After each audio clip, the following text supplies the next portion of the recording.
What up? What up? You see, probably about 3 minutes ago, I did a little what up over here. On the calendar, we have AJ, we have Bridget, Joe, Julia, Janine, Lauren. Wait, Lauren and Lauren. Look, Laurens are right next to each other. How cool is that? And they're both pink. Sarah.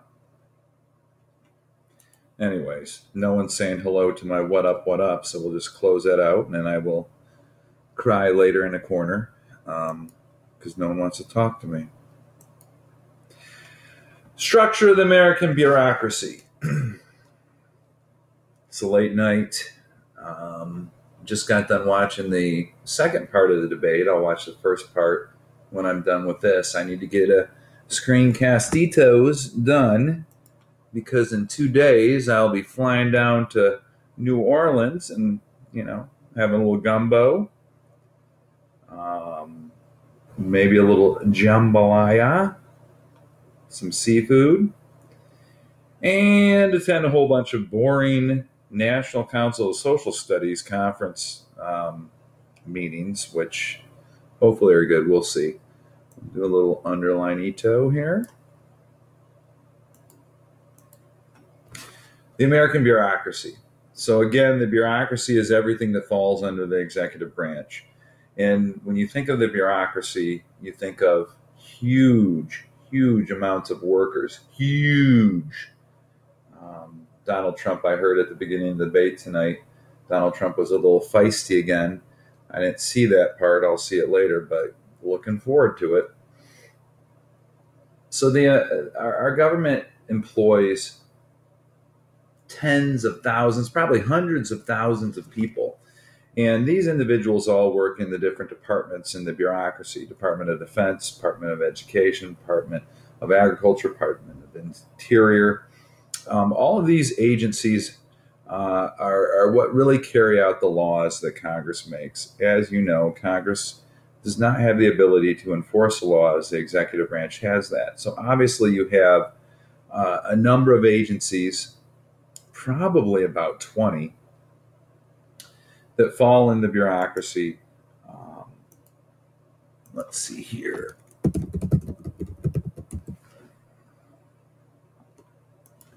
White House black market. What the women's clothing? What the heck is that? White House got it. White House black market on Pinterest. What is this White House black market? Chico's, The Limited. What is going on here?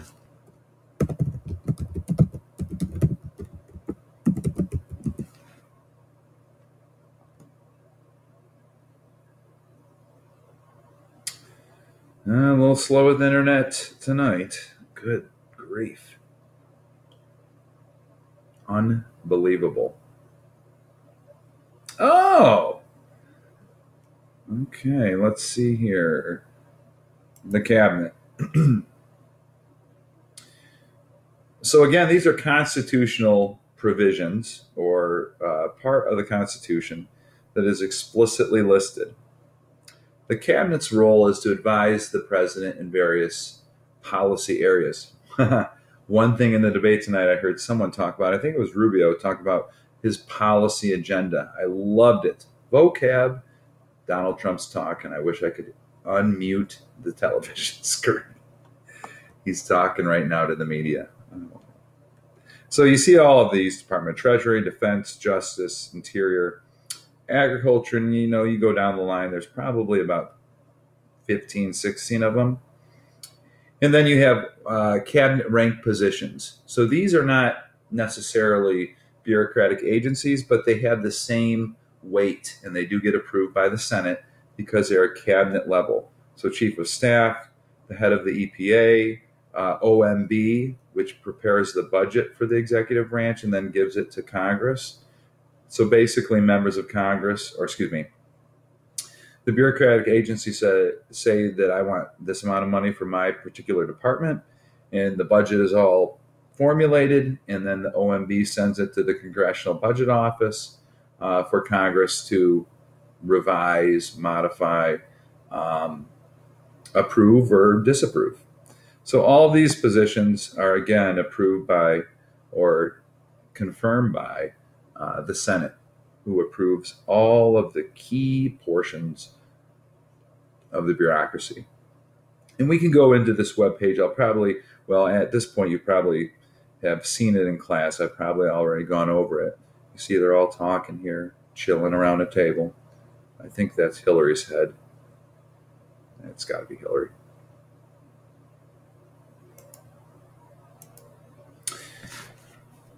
Again, we're going to talk about, I guess it was yesterday, we're going to talk about the president's staff, and that's very different than the bureaucracy. Most of the staff members, the vast majority, do not need Senate approval, and they are the closest advisors to the president. Every president has a different structure. You'll see that in the notes. But the bureaucracy, once these heads of each of these agencies are appointed by the president and confirmed by the Senate, they become kind of independent. And so the cabinet we'll talk about, we've already talked about. So let's look at some of these. The independent agencies. Independent agencies are independent in the regard that they are not receiving direct pressure from the president or Congress. They're given a lot of latitude to carry out policy. What they do not have is they don't regulate. So they don't pass rules that states or individual entities have to follow. Some of the more common ones are NASA, which deals with space exploration. They don't pass regulations. What are you going to regulate? What Martians do? They just carry out a function in our government, but very independent. They kind of work on their own. The Federal Emergency Management Agency helps with national disasters. So we've talked about Hurricane Katrina. We talked about 9/11. When these horrible incidents occur, there has to be some governmental agency that will come in and help. As you know, some of you may know, Elmhurst has a flooding problem in some areas of our city. And so when that occurs, individual citizens can apply for relief in regards to money or subsidies from the government through the Federal Emergency Agency, or FEMA. It doesn't mean you're going to get any money, but the federal government will declare areas disaster zones, and then you can apply and get federal subsidies or federal dollars to help you out. Some would say this is a good thing, some a bad. The Small Business Administration helps individuals start small businesses. It's as simple as that. So you can get very, very, I would say, low interest loans. You would apply with the government as opposed to a private bank. So they are going to advocate for increasing the amount of small businesses in our country. And they do a variety of things to help promote small businesses. Independent regulatory agencies do have the ability to set rules. They're kind of like pseudo laws or quasi-legislative initiatives. They are given a lot of latitude, a lot of power by Congress to determine and set up rules and regulations. Again, Congress is not an expert in many of these fields, so that Congress allows them to set up the specifics when pieces of legislation are passed. Commissioners are appointed, again, by the president with Senate consent or approval, and they serve rather long terms, 5, 14 years. They can go across party lines. When we get into some of these below, we'll talk about that. Again, commissioners can be removed by the president for cause, meaning they've done something bad. And it has to be specific. It can't be some vague generality. However, if the president just asks you to resign, many, many times, I would say the vast majority of times, you're going to step down for probably unspecified reasons. You're not going to challenge the president. That would certainly not look good from a governmental standpoint. Again, they are allowed to pass rules and regulations. This is very important because Congress gives them the ability to kind of fill in the blanks in laws. So laws sometimes can be very vague. How they are carried out are left up to these agencies. So they have a tremendous amount of power. Again, they are policy experts. They know what they're doing in theory. So they're given a lot of latitude, a lot of power to kind of fill in the blanks in regards to the rules and regulations that individual entities, states should follow. The FCC, for example, is the Federal Communications Commission. So there are federal laws that say that public airways on the radio, public television channels have to follow certain guidelines. Congress passes those, but it allows the FCC to kind of determine what a violation is. Howard Stern, if you're not familiar with who that is, used to be a disc jockey on public radio, not public, I guess public airways. He used to be broadcast all over the country, and he used to use very profane, he used to use very explicit language on his show, and the FCC could fine him for violating FCC regulations. The same can be said with the public airways, CBS, NBC. We're not talking about cable networks. We're talking about the public networks. If something should occur, profanity, nudity, etc., they can be fined by the FCC. So they've violated the regulations set by the commissioners of the FCC. And, you can get into some pretty high dollar amounts in regards to penalties that they could face. Some of the more important regulatory commissions are the Fed, the Federal Reserve Board, that determines monetary policy, meaning interest rates and the flow or the supply of money in our economy. They are allowed broad latitude, broad powers to either decrease the money supply or increase the money supply, to decrease or increase the interest rates, which makes it easier or more difficult to borrow money from private banks. We just talked about the Federal Communications Commission. The Federal Elections Commission we've talked about before. They determine the rules of elections, whether or not you violated the rules that, determine whether or not you have coordinated with a super PAC, whether or not you violated the rules in regards to what you can spend campaign contributions on. So they determine the rules for elections and how you can spend money. So anything dealing with money, campaign ads, etc., is determined by the Federal Elections Commission. And that is the entity or the government agency that determines, what things you have to report to them, whether or not an individual who donates money has to report to them who they are, what job they have, etc. The Securities Exchange Commission deals with stocks and bonds. So whether or not, let's say, for example, for fun, if Walmart and Target, it was proposed that those two companies merge, the Securities Exchange Commission would determine whether or not that violated anti-monopoly rules and regulations. Whether or not individuals who sell stocks and bonds have broken rules and regulations on what they know about a particular stock, whether a company is going to go bankrupt, etc. Again, very, very specific. They determine if someone wants to take a company public and sell stocks for that company, it must be approved by the Securities Exchange Commission. The Food and Drug Administration we've talked about extensively in regards to the school lunch program. They will determine what's acceptable to serve in school lunch lines. It's something as simple as that, whether or not you can have your nachos in our nacho line. And I will say this, I would say young ladies, young women who prepare your nachos and burritos are the nicest people in the school, maybe. They're so friendly and kind. Oh, well, don't even get me started with the smoothie lady, Vanessa. She is a saint if I've ever seen one. The Internal Revenue Service deals with taxation. So they determine whether or not you've broken any laws with taxes when you file taxes. Whether or not, you know nothing about taxes at your age, but Whether or not you can have certain deductions from your taxes, the Internal Revenue Service will determine whether or not you've broken any rules. And they also have the ability to audit you.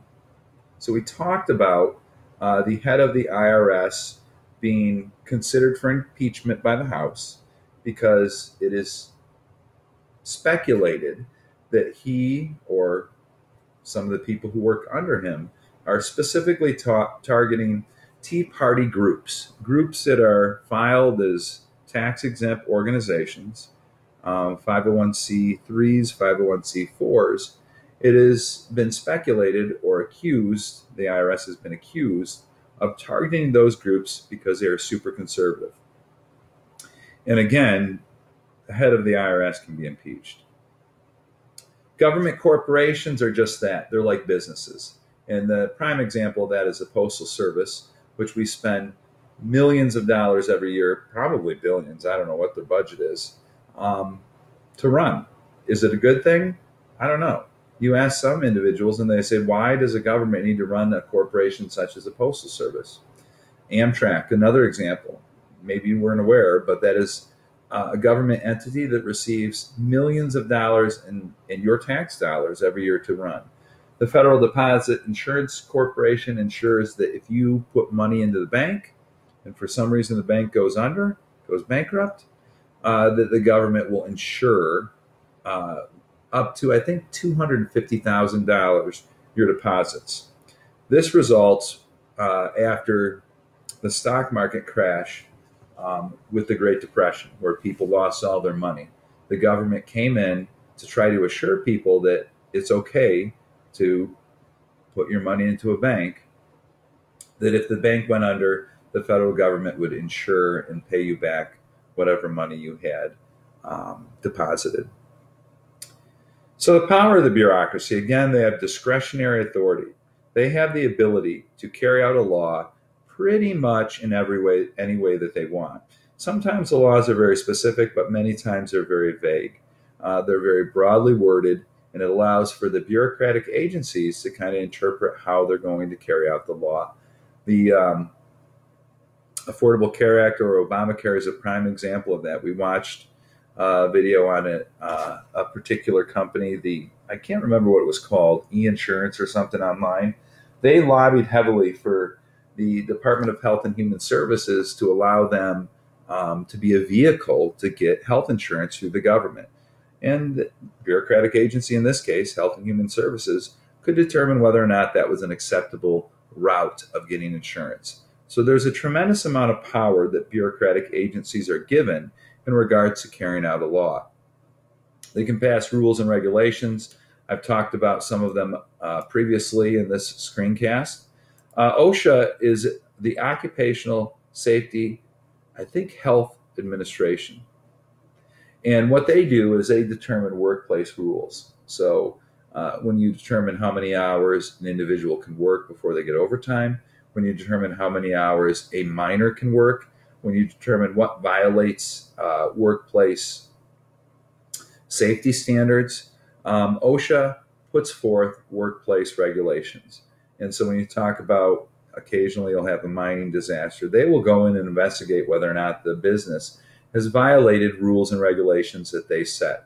And they can give out or levy heavy fines for organizations that have violated particular pieces of regulation or rules. Again, the bureaucracy, I've emphasized this a lot in this unit, maybe a few times, that they help provide Congress, as do interest groups, with the technical information in bills. The more technical the bill is, or the more highly specialized, meaning if I'm a rocket scientist, well, no rocket science, I'm not using that. If I'm a nuclear scientist, nuclear energy scientist, I'm going to be able to provide information that many members of Congress are going to have no idea in regard to how to draft a bill. So the more technical the piece of legislation or the public policy is, the more influence the bureaucratic agencies will have.